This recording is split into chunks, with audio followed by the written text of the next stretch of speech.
mo din ang intro niya is Eagle minor, tapos D, then C, then back to Eagle, then start na ang first verse.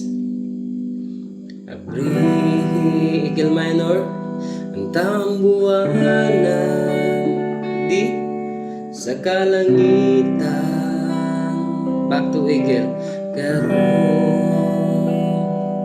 Eagle minor, hindi pagpabuhagi ang kalayo sa balaang espiritu na daulan Ginoo. Refrain. So dire na punta sa refrain. Ang refrain silbi murag hatakon to niyang gadget gamay, tapos maadto siya sa F. Tuka kining Eagle minor, kasing-kasing ko, back to F. Padila ba sa kalayo, Eagle minor, then G. Uning katapusang di mga adlaw, iguna B, ako B major. So dire na mag-change key na po siya to Eagle major. So mag-start siya sa C sharp, Ginoo, then A, Ginoo, Eagle E major. Pag-unsad ka na mo ang imong gahumbap, Ginoo,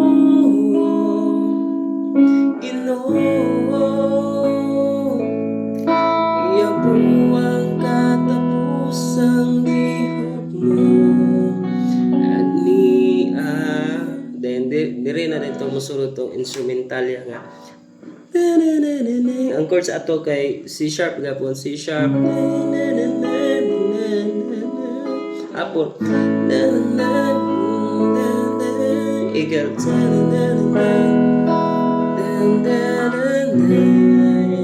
dire to kikuha sa ika 5 fret sa B nga string.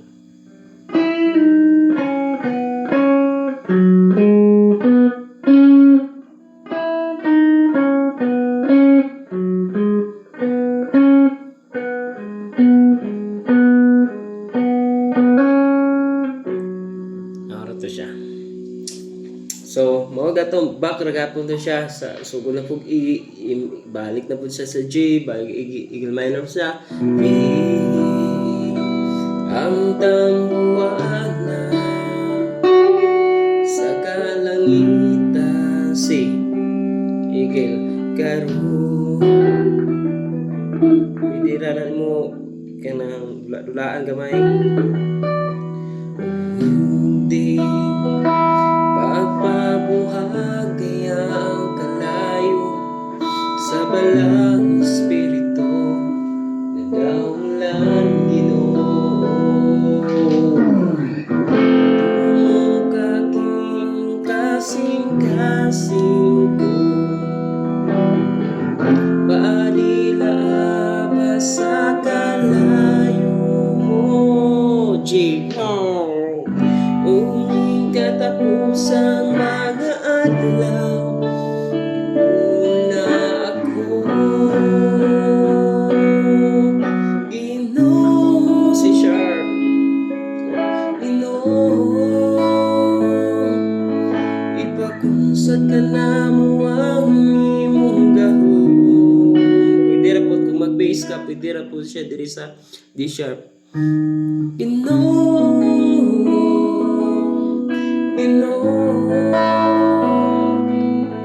iya buwang katapusang lihok mo, aniya ako. Yung katong kuan niya, itong kuda ba to? Itong umuwi ako, ikasi Ginoo. Balik to siya sa chorus. Ang ilag sa sulod, kasing-kasing ko, siya tanan ang course. Salamat sa pagpaminaw dahil no?